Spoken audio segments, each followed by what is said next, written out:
तमाम नाज़रीन को प्यार भरा सलाम। उम्मीद है कि आप सभी खैर आफियत से होंगे। नाज़रीन, जिस तरीके से आप देख रहे हैं कि 2023 के आम इंतखाबात का सिलसिला जारी है और हर जगह मौसम 2023 का बहुत ही गर्मा गर्म नजर आ रहा है और एक दूसरी पार्टियां इल्ज़ाम तराशी और एक दूसरे की नुक्ताचीनी तलाश कर रही है।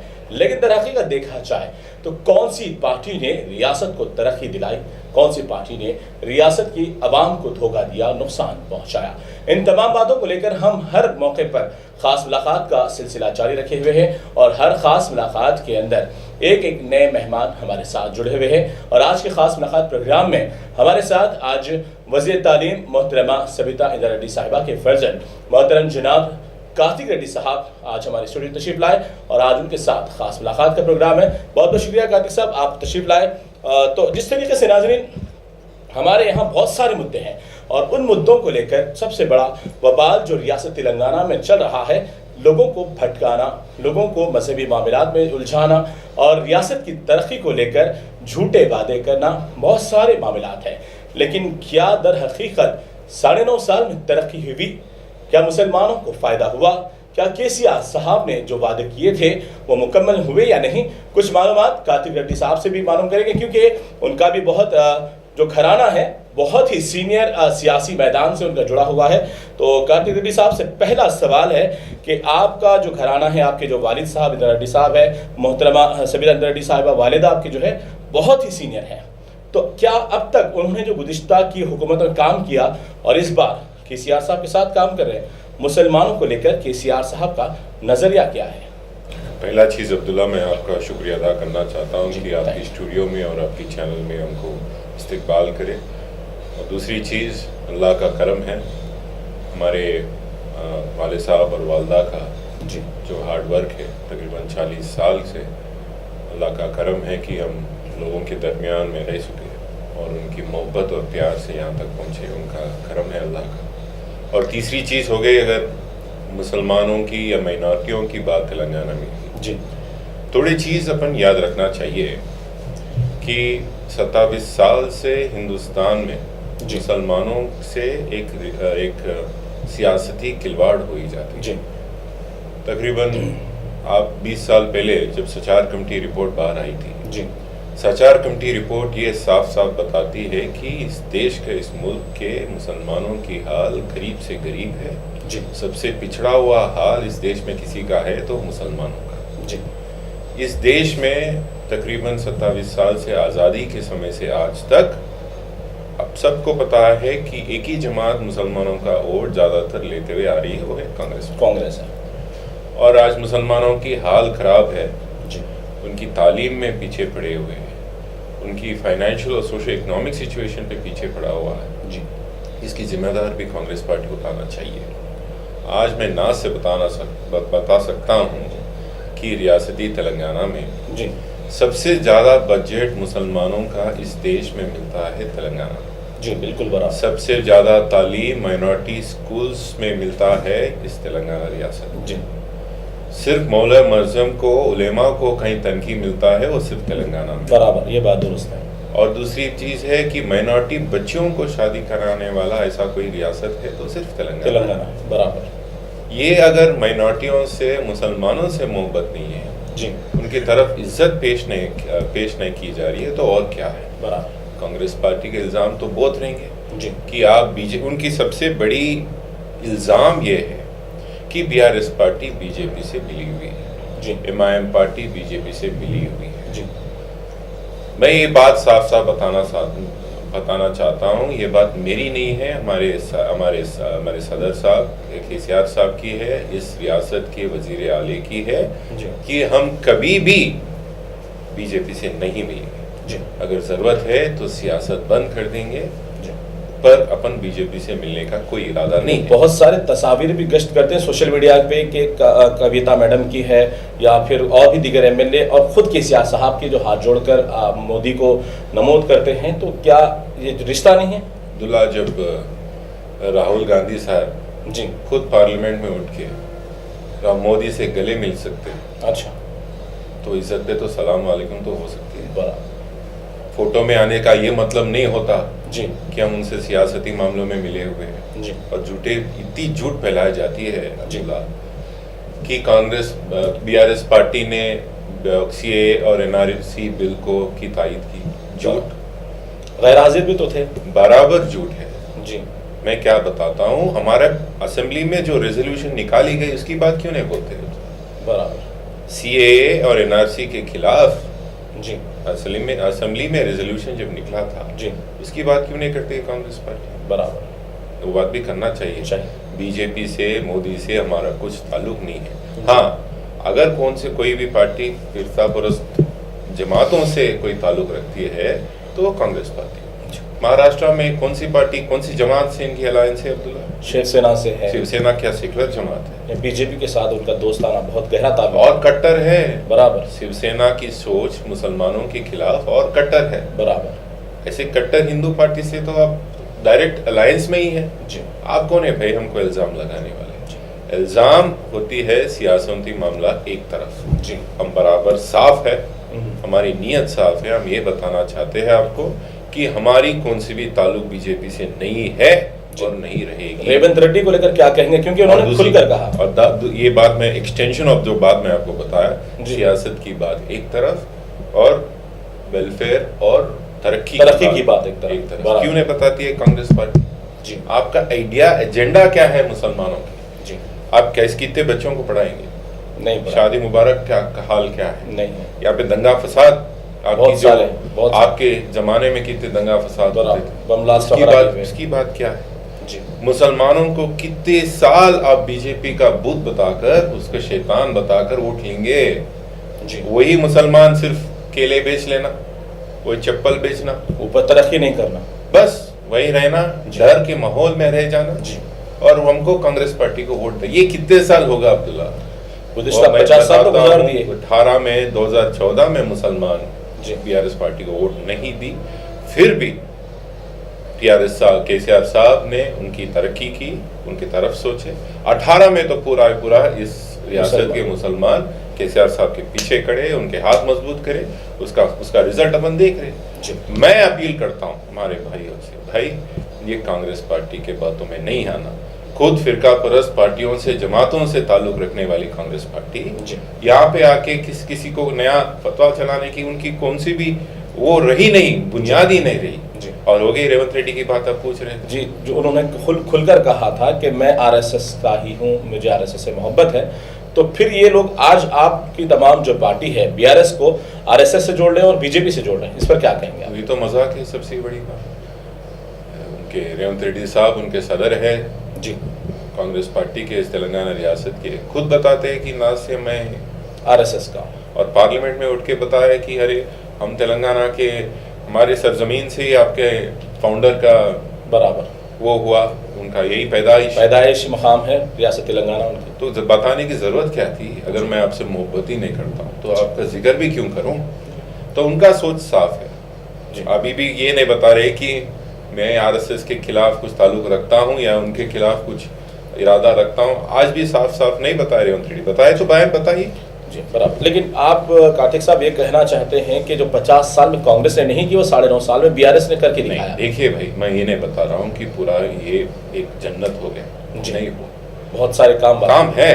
मैं ये नहीं बता रहा हूँ कि जन्नत हुआ, पर मैं पक्का बता सकता हूँ कि कांग्रेस पार्टी के हुकूमत से तो केसीआर साहब की हुकूमत ज्यादा करी, बेहतर है। हाँ, ये तो मानेंगे, सब मानेंगे, क्योंकि आसरा पेंशन है, बहुत सारे स्कीमात है, शादी मुबारक, इमाम मौज़न, स्कॉलरशिप्स वगैरह है, तो बहुत अच्छी। लेकिन मुसलमानों को लेकर हर हुकूमत टारगेट करती है कि मुसलमान कमज़ोर कहती है, लेकिन बीआरएस की नज़र में मुसलमान क्या कहती है, क्या है उनका हक और उनकी कितनी उनकी ताकत है? आप देखिए, हमारी पार्टी में, हमारी जमात में जी, हमारे होम मिनिस्टर कौन है?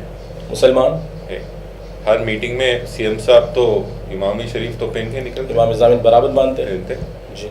कभी भी हुआ कोई अगर सिंबॉलिक रिप्रेजेंटेशन के लिए, मोहम्मद अली साहब तो बगल में बैठते, बाजू रहते। हर उनकी जलसे में उर्दू में तो 2 मिनट बोलते हैं, हमारे बराबर बोलते हैं। वो हमारी इज्जत है, वो हमारी मोहब्बत है। दिस इज रिप्रेजेंटेटिव पॉलिटिक्स जो एक मिसाइल के दौर से उन्हें पेश करना चाहते हैं कि मुसलमान are part of this government. उससे ज़्यादा तो क्या होगा अब्दुल्ला? कांग्रेस पार्टी कर सकती क्या? मैं चैलेंज करता हूँ कि आप होम मिनिस्टर बनाएंगे एक मुसलमान को? अभी तक तो खुद उनके हम सीएम का बनाएंगे। चेहरा नहीं है सामने। आप होम मिनिस्टर, ठीक है, आप बताएंगे हम सीएम बन जा रहे, अगर बने तो भी आप होम मिनिस्टर बनाएंगे। मैं आप बात बताता हूँ, ये लोग आज रिप्रेजेंटेटिव पॉलिटिक्स के बारे में बात करते हैं कांग्रेस के। 2009 से 14 जब राजशेखर साहब गुजर गए थे, जी कौन था एक मुसलमान कैबिनेट में, नाम बताइए। नहीं। आप कैसे, आपकी क्या इज्जत बची मुसलमान, सिर्फ कांग्रेस पार्टी वोट चाहिए मुसलमानों का, उनका तरक्की नहीं। जी नहीं, ये बात साफ पता है, हमारे भाइयों को पता है ये बात जी कि तेलंगाना रियासत के मुसलमानों के बात साफ पता है, सिर्फ ये लोग हमारा वोट चाहिए। जी। पर गुमराह करने की कोशिश हो जा रही है, थोड़ी हमारे मीडिया में भी है और थोड़ी सियासती लोग भी है। क्यों नहीं बताते, मेरे साफ एक उनसे जवाब चाहिए कि राहुल गांधी जी जब आए थे 6 गारंटियों में क्यों नहीं होती मुसलमानों की गारंटी। बराबर बात है, एक भी बात नहीं मुसलमानों के लेकर, और आज तक भी कुछ भी खुलासा कहीं पर भी नहीं है। हालांकि बड़े बड़े पैदल यात्रा हुई, शोभा यात्रा हुई, मोहब्बत की दुकान की, बाजार की बात कर रहे थे, लेकिन मुसलमान की कहीं पर बात नहीं। चलिए कर्नाटका लेकर जाता हूँ आपको, जी क्या बोले कर्नाटका में, क्या बोले राहुल गांधी जी, हम सरकार में आते, हुकूमत में वापस आते ही हिजाब की बैन पूरी तरह खत्म कर देंगे और बजरंग दल को बैंड करेंगे। हुए 2 बार नहीं, फिर हालांकि रिसेंटली फिर एक मरतबा उन्होंने हिजाब को लेकर तनाज़ा। अभी भी मैं साफ बताना चाहता हूँ आपके चैनल के जरिए, हमारे भाइयों को गुमराह करा जा रहा है, पागल बनाने की कोशिश हो रही है कांग्रेस पार्टी, वहां के मुसलमानों को भी। अभी तक एक साफ गवर्नमेंट जियो नहीं निकला उनकी सरकार में, उनकी हुकूमत में, बोलते हुए कि हम हिजाब बैन कंप्लीटली खत्म नहीं करेंगे, अभी तक नहीं निकला। और क्यों नहीं हुई बैन बजरंग दल? क्योंकि उनका तो ऑलरेडी अलायंस महाराष्ट्र की सरकार से है, बीजेपी सरकार से है, आरएसएस से। इनका कुछ भी मोहब्बत नहीं है मुसलमानों के खिलाफ, उनकी कुछ भी इज्जत नहीं बची है, सिर्फ वोट चाहिए। मुसलमानों का वोट चाहिए था कर्नाटका में, अब बजरंग दल की बैन बोल दी, खत्म। अभी तेलंगाना यहाँ पे भी वही होगा। मैं हमारे भाइयों से गुजारिश करता हूँ, ये झूठे बातों में, ये ढोकलेपन बातों में मत आइए। केसीआर साहब सेक्युलर जो उनकी हुकूमत चली है 9 साल में, 10 साल में, वो शांति और अमन का जो भी एटमॉस्फेयर है, बरकरार है, इसको खराब मत करिए। कांग्रेस पार्टी पे भरोसा मत करिए। तो जिस तरीके से आपने बताया कि अभी जन्नत नहीं बनी और शायद इसको टाइम लगेगा, तो माइनॉरिटीज को लेकर अभी जो मजीद स्कीमात आने वाले हैं उस पर आप क्या कहेंगे? यानी अभी मुसलमानों को भरोसा फिर एक बार करना चाहिए। मैं बताना चाहता हूँ कि पहला रियासत है, अपन नाज से बोलना चाहिए कि हमारा रियासत पहला ऐसा रियासत है जहाँ यहाँ के उलेमा और मस्जिद मौलाना को तनकी मिलती है, हदिया वगैरह दिया जाता है, सब कुछ यहाँ पे मिलती है। और हमारे ईद के टाइम पे भी यहाँ पे तोहफे आते हैं, सिर्फ हमारा रियासत बराबर इफ्तार का भी इंतजाम होता है, कौन सा भी रियासत नहीं है यहाँ पे। सीएम साहब ने साफ साफ बताया कि हमारे मौलवियों और मस्जिद के मौजम को तनके की थोड़ी इंक्रीज भी इजाफा होना चाहिए, और इजाफा करने का ऐलान भी हो गया, जियो भी हो गया, उसका भी होगा। और जो जहाँ भी अगर किड्स कम हो रहा है क्या, अपना इफ्तार ईद के टाइम पे जो भी क्या बोलते हो, ईद के गिफ्ट हो रहा है, इफ्तार वगैरह पार्टी, तो उसका भी बढ़ाई जाएगी। तो सीएम साहब उसका भी साफ साफ खुलासा किया, हमारे मैनिफेस्टो में भी है वो बात। जिस तरह से नाज़रीन हमारे कार्तिक रेड्डी साहब बता रहे हैं कि रियासत तेलंगाना में तरक्की अभी मजीद बाकी है, और इस तरक्की को लेने के लिए और मजीद बढ़ाने के लिए एक और मरतबा बीआरएस को बरसर इख्तिदार लाने की जरूरत है। चलिए एक मुख्तसर से सवाल आपके इलाके, अपने कॉन्स्टिट्यूंसी को लेकर कहते हैं, क्योंकि आपकी वालिदा का ताल्लुक जलपल्ली से है और जलपल्ली इलाके महेश्वरम से उन्होंने बड़े पैमाने पे जीत हासिल की। तो वहाँ पर आपकी वालिदा ने अपने कितने तरक्याती काम किए हैं, वहाँ की आवाम का क्या रद्द है? मैं आपको बहुत खुशी से एक बात बताना चाहता हूँ। 2009 में पहली वक्त मेरे पे जब हमारे अम्मा वालदा यहाँ पे कंटेस्ट करे थे, ये अपने हल्के महेश्वरम में जी, वहाँ पे जब महेश्वरम हल्के में जलपल्ली भी एक इलाका है जी, मैं जब पहली वक्त वहाँ पे कैंपेनिंग निकलता था जी, वोट पूछने, घरों पे पहुँचने की कोशिश करता था, गाड़ी नहीं जाती थी। अच्छा, रास्ते से हम थोड़ी दूर बाइक में जाना पड़ता था और उसके बाद पैदल निकलना पड़ता जी। गरीब लोग यहाँ की एरिया, जलपल्ली की एरिया में कम रेटों पे लैंड मिलने से, जब बिना कुछ सहूलत के, बिना रोड के, ड्रेनेज के, या वहाँ पे कोई से भी सहूलत के बिना वो लोग वहाँ पे प्लॉटा खरीदे और घर बना लिए। वो उनकी मजबूरी थी, उनकी गलती नहीं है, वो मजबूरी है। अब ऐसा कौन सा भी एरिया वहाँ पे जलपली में बचा जी। नहीं जो कार नहीं जा सकती जी। वही सर्टिफिकेट हमारा तरक्की का है। जी। 5 साल पहले इस एरिया में पानी का बहुत बड़ा प्रॉब्लम था जी। इतनी बड़ी मसाइल थी पानी की, मैं कहीं पे भी जाता था सिर्फ पानी पिलाओ ये बात चलती जी। मैं आपको बताना चाहता हूँ कौन सी भी घर नहीं बचा हुआ है जलपली में जहाँ जहाँ मीठा मीठा पानी पानी नहीं मिलता। जी, यानी वो हमारी तरक्की हुई। सर्टिफिकेट है, तरक्की हुई। वो हमारी सर्टिफिकेट है। पूरे अंधेरे में रहता था पूरा बस्ती, पूरा लाइटों से अभी भरे हुआ है, वो हमारा सर्टिफिकेट है काम करने की। स्पेशल ग्रांट से तकरीबन 200 करोड़ से ज्यादा पैसे लेकर आकर सिर्फ माइनॉरिटी एरिया में डेवलप करने वाली एक ही ऐसे एक विधायक है, ऐसी एमएलए स्टेट में है, वो हमारे वालदा। जिस तरीके से हजारों लोग नहीं बल्कि मैं समझता हूं कि उस्मान नगर का जो मामला है सारी दुनिया में फैला था, क्योंकि एक मसरूफ तरीन इलाकों के दरमियान एक इलाका डूबा हुआ है और कई लोग उसके अंदर मुतासिर हुए। तो वो भी आपके वालिदा के कॉन्स्टिट्यूंसी में आता है और वालिदा ने आपने कई मरतबा उसका दौरा भी किया, लेकिन उस्मान नगर को लेकर आज भी लोग तजस्सुस का शिकार है। उस पर क्या खुलासा करेंगे आप? Abdullah, I feel bad. मैं वहाँ पे जो भी घर है उनके, मैं उनका बहुत दुआ करता हूँ भगवान से कि उनको हर तरीके से कुछ ना कुछ रेजोल्यूशन मिले। पर आप समझना चाहिए कि जो भी घर उस्मान नगर में बने हुए थे वो पूरे एक तालाब में बने हुए थे। वो ज़माना में जब पानी नहीं था बेचारे उनको कोई धोखा दे दिए, लौटा बेच दिया, उन्होंने घरा बना दिया, सूखा तालाब बेच दिए।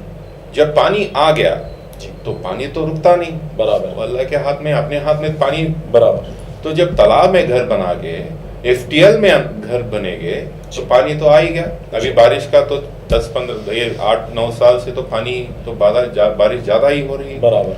तो उस ताल्लुक से मैं बताना चाहता हूँ कि उस जो भी वहाँ के घर डूबे हुए हैं उनके लिए साफ एक प्रोग्राम बनाया गया कि उनको पट्टे कहीं और देंगे।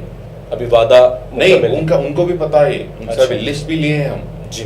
उनका सर्वे करे, हमारे लोकल काउंसलर, हमारे वहाँ के चेयरमैन, हमारे एमआरओ लिस्ट बनाएंगे कि कौन का घर वहाँ पे डूबा हुआ है, किसको वहाँ पे उनको आप लोग देंगे, बराबर देंगे।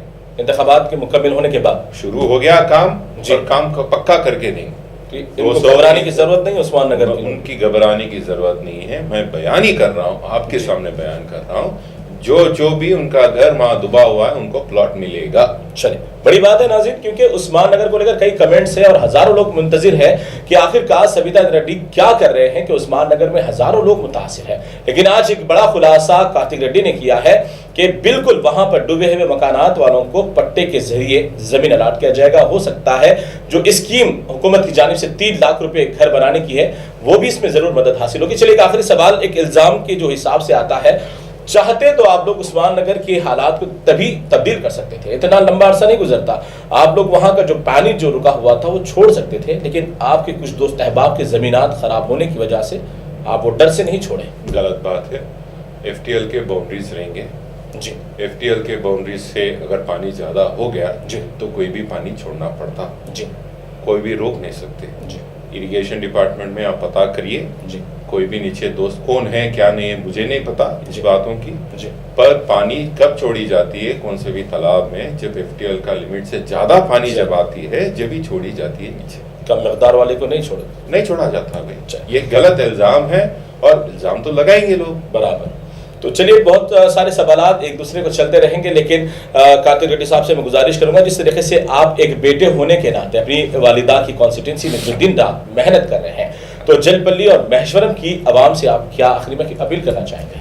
आप पूरे 3 कैंडिडेटों को परख किए जी।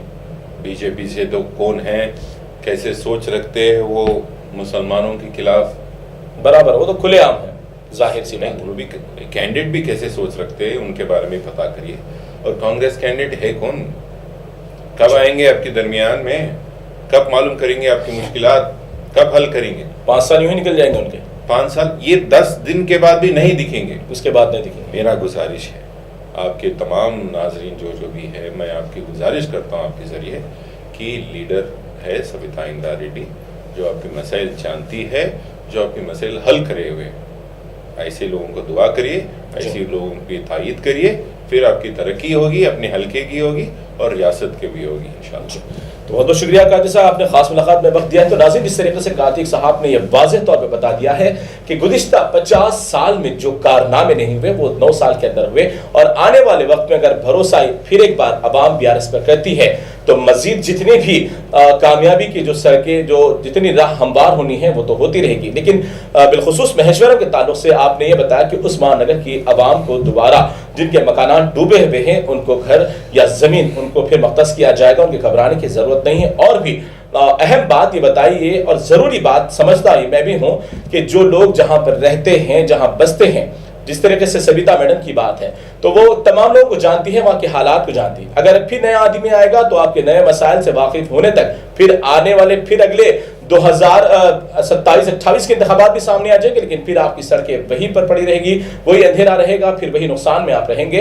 तो कार्तिक रेड्डी साहब ने गुजारिश की है कि आप अपने कैडेट को समझें, अगर आप तरक्की की राह चाहते हैं तो सही अपने इंतखाबात का वोट का इस्तेमाल करें। तो बहुत बहुत शुक्रिया नाज़रीन, हमारे साथ खास मुलाकात में जुड़े रहने का।